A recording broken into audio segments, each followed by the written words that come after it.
Hey there, comic book fans. I am back from the comic shop again this week with 6 comics. And I'd call it a light week, but it was not that light week in terms of money because I spent $9 on 100 comic bags, and one of the comics was $8. So it was like, ended up being like a $37 week.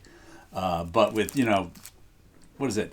9 and 8, $17 of that taken up by 2 things. But anyway, always need some new comic bags, so got some new comic bags. And first, let me show you my top of the printer comics for this week.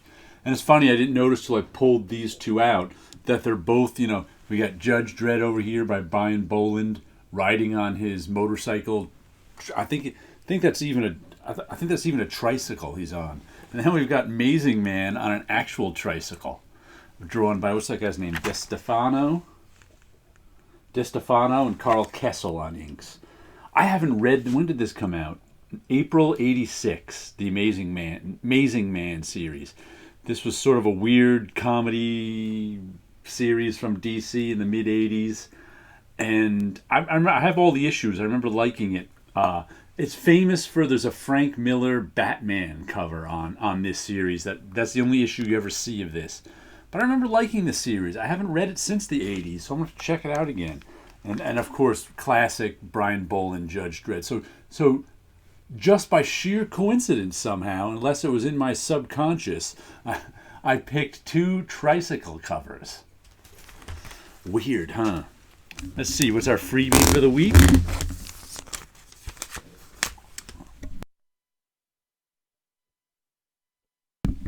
Just checking my mic. My freebie for the week is DC sheds light on Dark Crisis. Justice League Road to Dark Crisis. I'm never going to read Dark Crisis, but I'll check it out in comic shop news. It's funny, whoever writes the ad copy for DC always makes it sound interesting. I was like, oh, that sounds cool, but I know in reality I won't like it. So I never end up getting them. And here is the $8 comic, which is a double size Cerebus in Hell annual. I think this is 48-page black costume annual. So this is a combination of 2 Spider-Man comics and a detective comics. And what does it say? Cerebus in Hell presents number 59, Defective Comics number 1. And it's 762 of 1753.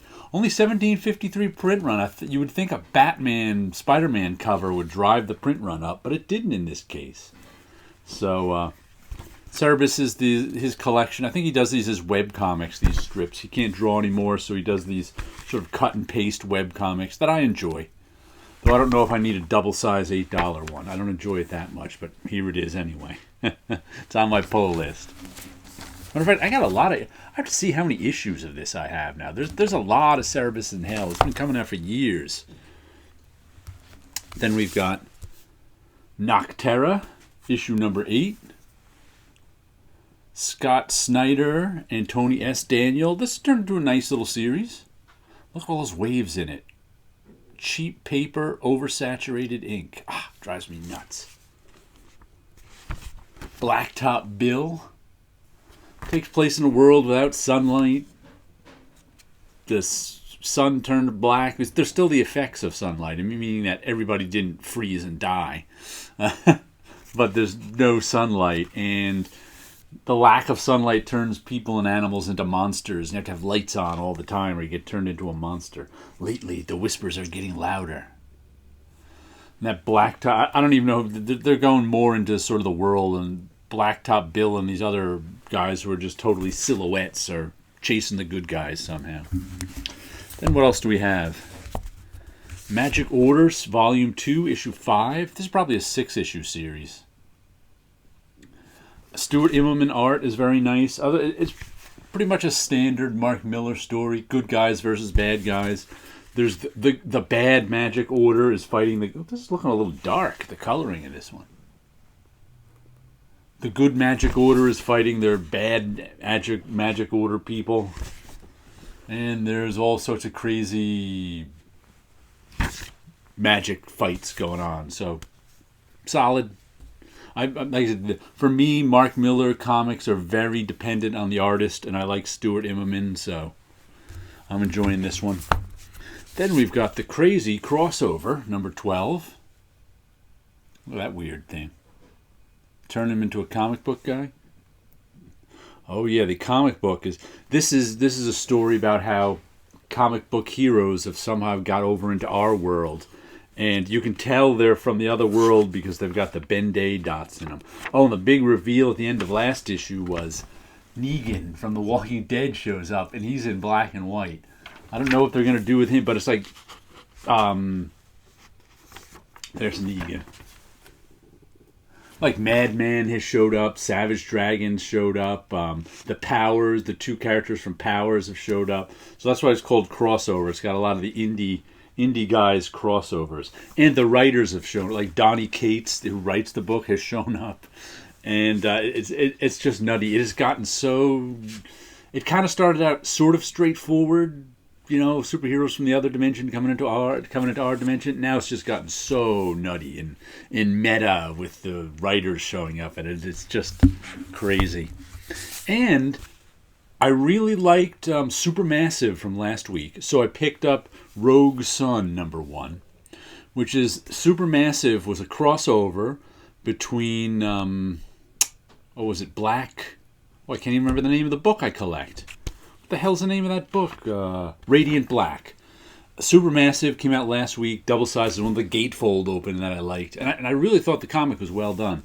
And that introduced this guy, Radiant Sun. So if you want the first appearance of Rogue Sun, you have to pick up Supermassive. And it's also got the first appearance of Inferno Girl or something like that. Red Inferno, I can't remember her name.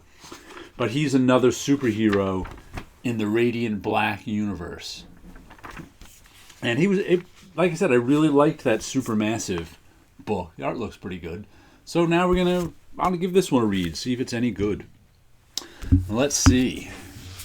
I really like. Wow, this is a really nice cover. Jaime Hernandez, Love and Rockets is out. I must say, I really like that cover. I mean, he draws pretty to begin with, but that's just. Is she on a game show of some kind? And there's the Beto.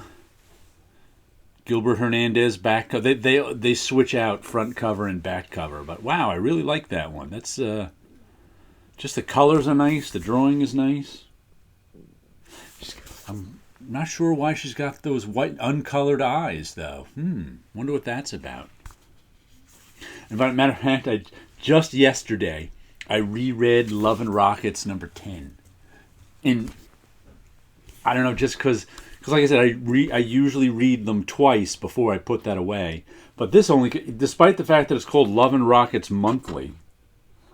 Oh, not anymore. It was originally called Love and Rockets Monthly. Now it's Love and Rockets Volume 4. It comes out once every 3-4 months. So I read it once and just kind of left it in my to-be-read pile for like 3 months. And I'm like, oh, the other one's coming out. I'll have to read it again. So, and it's always Jaime's continuing story in one half of the book and Gilbert's continuing story in the other half of the book. So it's just more continuing Love and Rockets stuff. Always enjoyable. Man, that is a striking cover. This might be my favorite cover of the year right here. There, I just said it. Now let me show you a little of the artwork. And remember, I've got my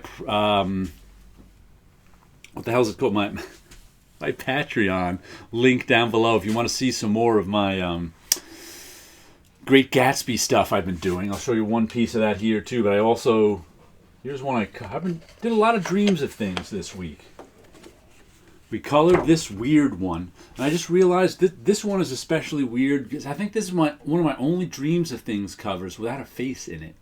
Sure, there's 2 eyes, but they don't have faces with the eyes. So usually my Dreams of Things covers have faces. And I showed you the pencils on this one a couple weeks ago, I think. There's the inks. Now I've got to color it. We're going to have to see what I can do with color on this one because I'm not sure. That's Jordan, by the way, from the Gatsby book. See, there's a face in that one.